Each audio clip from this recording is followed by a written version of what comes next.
This game has a serious problem. Why, you ask? Oh, I don't know. Maybe because you came up with the ideas for it. From the visuals, to the gameplay, to literally everything. You did not fail to disappoint.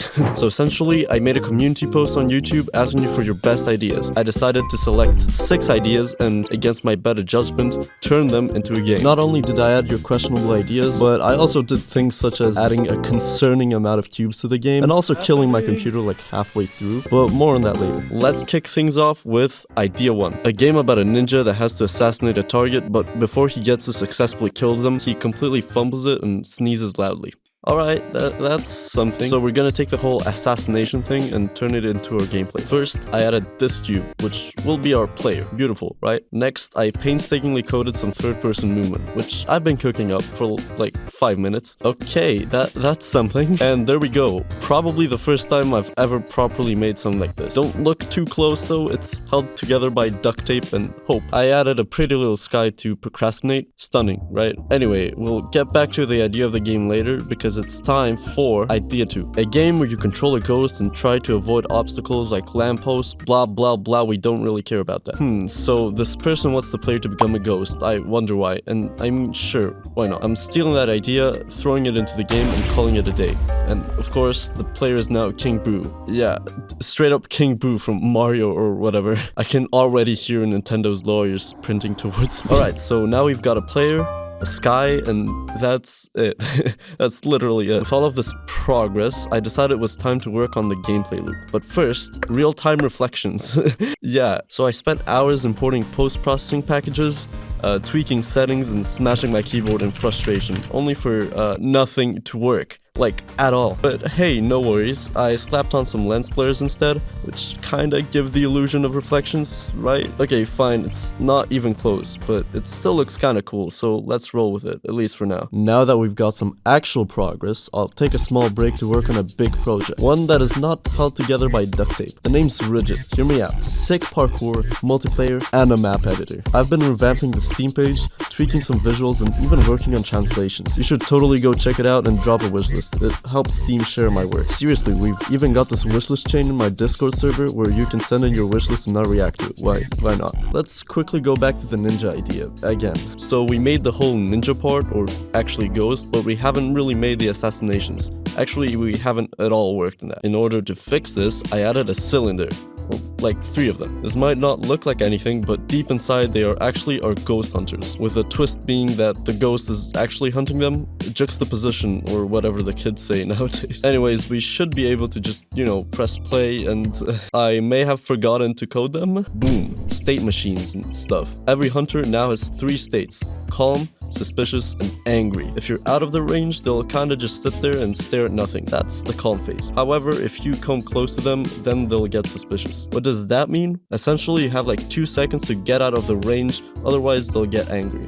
Like, run towards you and try to kill you angry. Cause that's a mentally sane thing to do. So I'm just gonna add some icons to display their mental state and all that, and then give the ability to the player to spook them and make them fly off into like 50 pieces. It's very satisfying. Lastly, I can make the hunters actually be able to kill the player. If you're in the flashlight, it's game over. I also replaced the cylinders with like character models, but I think we're missing something. Maybe, I don't know, the map? It's so empty here, hello? So I did what any reasonable person would do. I scoured the asset store in hopes of finding some graveyard assets. The results? Underwhelming, to say the least. I ended up with these, which honestly look like they're straight out of a PlayStation 2 game. That's like 20 years ago. Time for Plan B. Kenny Asset Packs. Made by an incredibly talented individual and, more importantly, free. Guess what? He has a little graveyard pack that is perfect for this project. So I slapped it in, mixed and matched a few pieces, and bam, a map. Is it revolutionary? No. But does it look decent? Yeah, I'd say so. Huge shout out to Kenny for saving the day and this game. But what's a map without collectibles that are needed to complete the game in totality? This one's actually not insane for once. First, we add a little glowing sphere and a nice little score counter to keep track of the collectibles. I'll design some particles that will explode and stuff when you collect, and they'll also glow heavily. Then I'm just gonna do a little bit of this coding, change my keyboard layout to the Dvorak, forget about this for like 3-ish months and get a job, retire, find inner peace, the usual, and then finally test it. Now, it works fine and all, but there's one little thing missing. Cube. Based off of this idea from my buddy Ramper, more of an honorable mention, I decided to make the collectible in honor of him. Now, why not add his whole idea?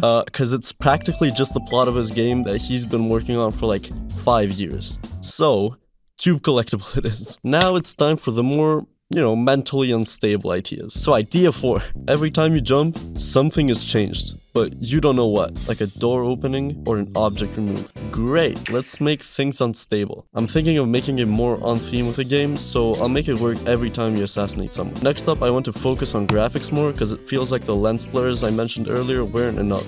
So I'll make something with the graphics changed instead. So once you kill someone, the game will select a random number, and based off of that, your screen could stay the same, but at the same time, it could also turn into an epilepsy hazard.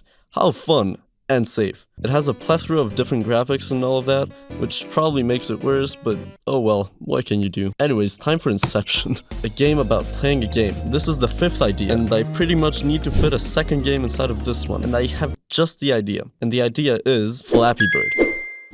Hear me out. I can quickly firstly make a little Flappy Bird scene, add the bird, cube, as well as the pipes. They're also cubes. God bless you, Ramper. After a bit of logic coding, we have, well, Flappy Bird. Now to just grab a little arcade machine from Sketchfab, slap the game on there, and there it is. That's not really the important part though. I want the Flappy Bird game to have some correlation with the main game, and the way that can be pulled off is with a nice score counter. For that, I'll need to come up with a score formula to calculate the final score of the game. This is the calculation. It's pretty much the hunters you've killed times the collectibles that you've collected divided by the time it took you to finish, along with some random numbers for some reason. Now the whole Flappy Bird part in the formula is hidden in the collectibles, since when you finish Flappy Bird, it adds the time you survive to the whole collectible count. Now I just need to add the final score screen, so basically just make this cool looking design, and we're actually missing the button. But wait, I have just the idea for this.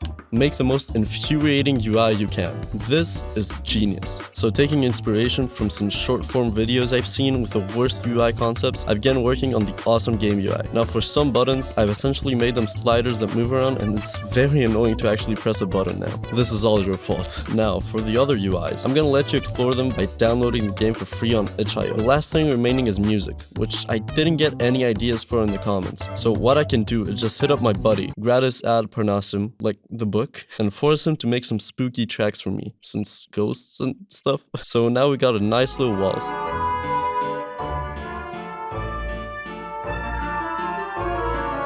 And a spooky ambient main menu track. Huge thanks to him for composing the music. All I really had to do was the audio engineering as well as some additions I personally wanted, which is where my computer almost died and overheated because I had to open like 1, 2, 3, 4, 11 orchestral instruments. Don't recommend that, but hey, I can put it up on Spotify now and you can check it out. Anyways, wishlist Rigid on Steam. Now, check out my Blue Sky, because the other platform sucks. And remember, it's all your fault.